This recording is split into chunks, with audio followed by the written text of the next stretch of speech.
Hola profesora, mi nombre es Axel Sanino y voy a hablar de CrashBase. Este virus vive en los intestinos, infecta a determinados tipos de bacterias y de esa forma tienen una gran influencia en el funcionamiento de la flora intestinal, vital para mantener un organismo sano. CrashBase controla la población de las diferentes bacterias en los intestinos para garantizar que ningún tipo en particular predomine.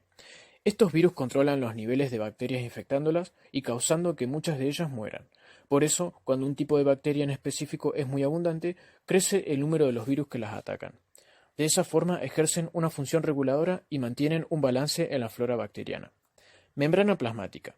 Funciona como una barrera entre el interior de la célula y su entorno, ya que permite la entrada y salida de moléculas a través de ella. Este paso de moléculas es un fenómeno llamado permeabilidad. Pero la membrana no deja pasar fácilmente a todas las moléculas, por lo que es selectivamente permeable. Sus principales funciones son: función de lípidos, regulan la resistencia y la fluidez. La fluidez depende de la longitud y grado de saturación de los ácidos grasos de los fosfolípidos. Cuanto más saturados y largos, menor es la fluidez. El colesterol interviene en el movimiento de los fosfolípidos, disminuyendo la fluidez. Regulan la permeabilidad.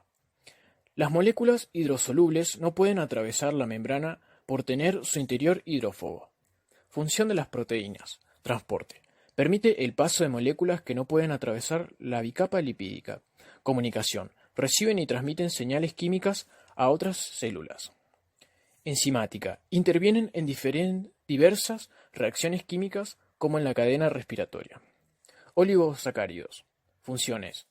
Reconocimiento de células como los que determinan los grupos sanguíneos. Receptores de superficie, fijando sustancias o enzimas. La simetría lipídica juega un papel clave en la activación de las células inmunes. Esta se regula a través de una variedad de proteínas y demanda una gran cantidad de energía de la célula, dado que la célula invierte recursos para mantener los lípidos asimétricamente distribuidos entre los dos lados de la bicapa. El proceso es vital para su funcionamiento. Las células moribundas, que pierden permanentemente su asimetría de lípidos, son atacadas por el sistema inmunitario para su eliminación. Bicapa lipídica. Es una membrana delgada formada por dos capas de moléculas de lípidos. Estas membranas son láminas planas que forman una barrera continua y delimitan las células. Es la barrera que mantiene a iones, proteínas y otras moléculas, compartimentadas e impide su libre difusión. Las bicapas lipídicas son ideales para este papel porque, aunque tiene solo unos pocos milímetros de espesor, son impermeables a la mayoría de las moléculas solubles en agua. El modelo de mosaico fluido describe la membrana celular como un tapiz de varios tipos de moléculas, fosfolípidos, colesterol y proteínas, que están en constante movimiento. Este movimiento ayuda a que la membrana celular mantenga su papel de barrera entre el ambiente interior y el exterior de la célula. Los componentes del sistema endomembranoso son el aparato de Golgi, vacuolas, lisosomas, retículo endoplasmático liso, retículo endoplasmático rugoso. Hola, profe, mi nombre es Diana Cifuentes y yo voy a hablar del transporte celular.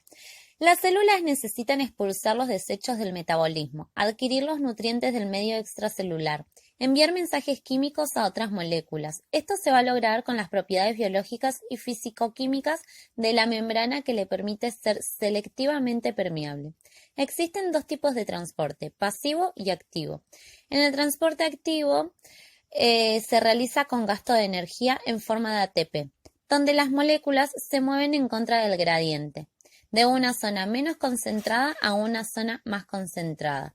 Los ejemplos del transporte activo son las diferentes bombas, una de ellas sodio-potasio.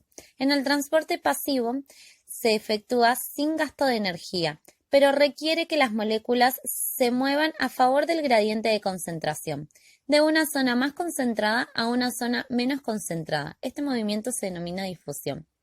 Existe difusión simple, que es cuando solo algunas sustancias atraviesan la membrana celular, que es una doble capa lipídica. Por lo tanto, solo pueden pasar aquellas moléculas de tamaño pequeño que sean solubles en lípidos.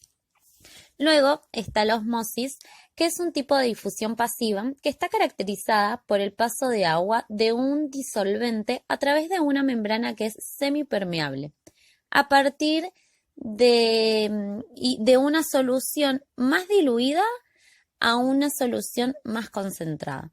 Y por último, la difusión facilitada, que es el fenómeno que permite el transporte de moléculas, iones, algunas sustancias líquidas a través de la membrana a favor del gradiente de concentración.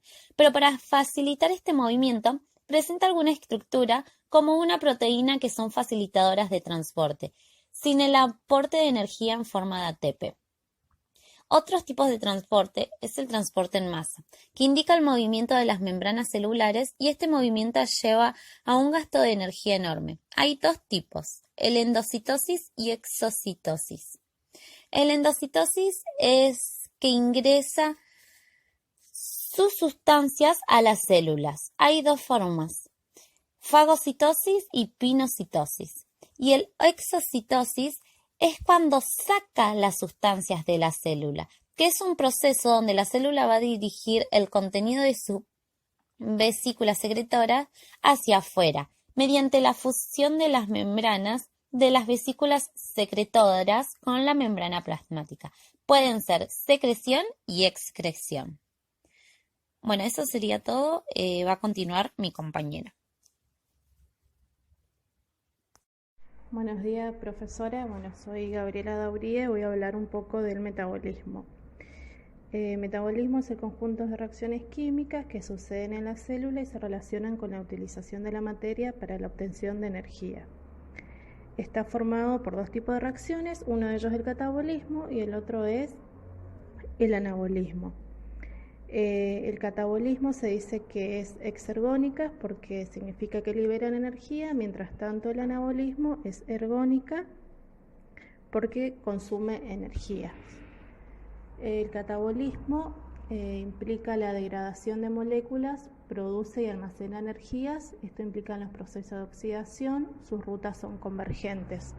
Como reacciones catabólicas tenemos la glucosis, el ciclo de Krebs, fermentación y la cadena respiratorias.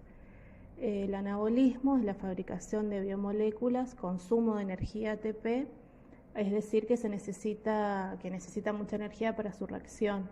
Esto implica procesos de reducción en vez de oxidación y posee rutas que son divergentes. Por ejemplo, las reacciones anabólicas sería la síntesis de proteínas.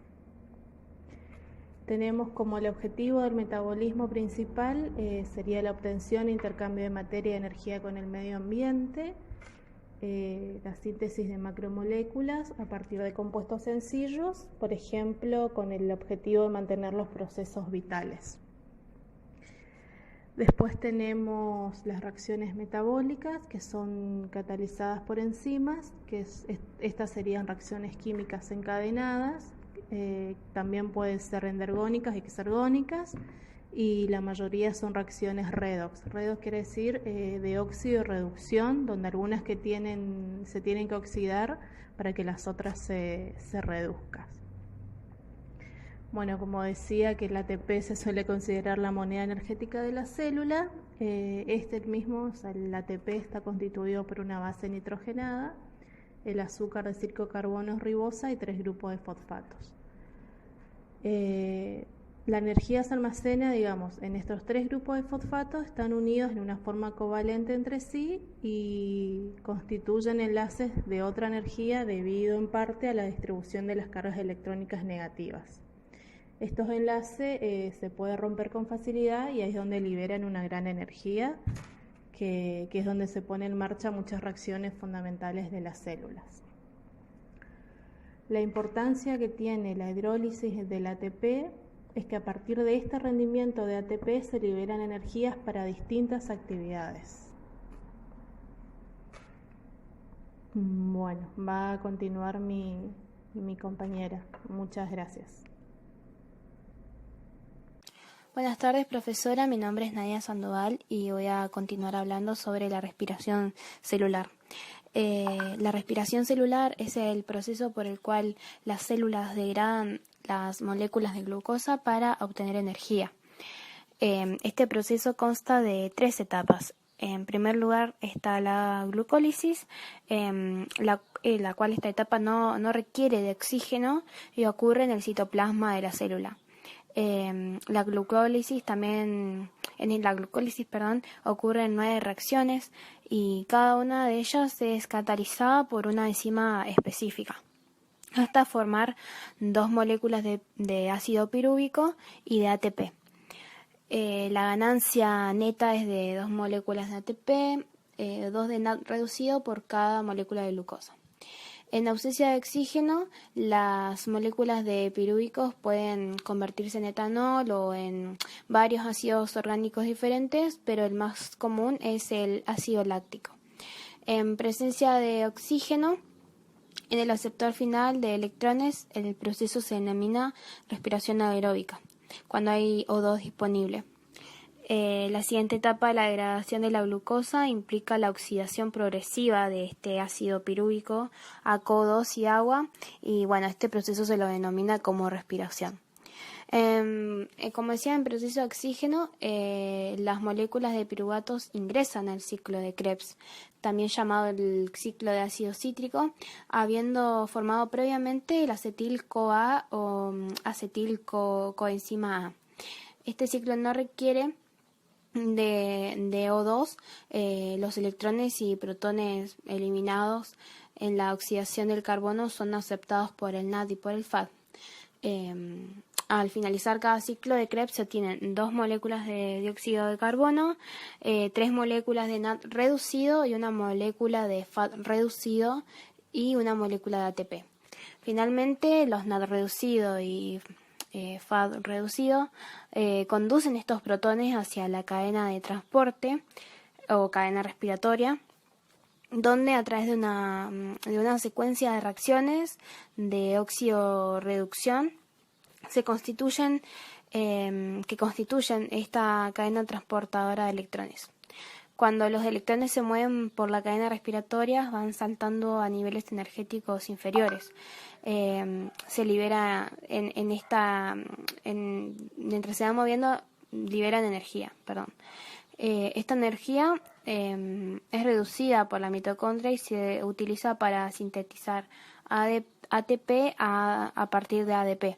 En este proceso se llama fosforilización oxidativa. En este proceso de fosforilización oxidativa, el potencial de transferencia del NAD reducido y FAD reducido se convierte en el potencial de transferencia del fosfato de la molécula de ATP.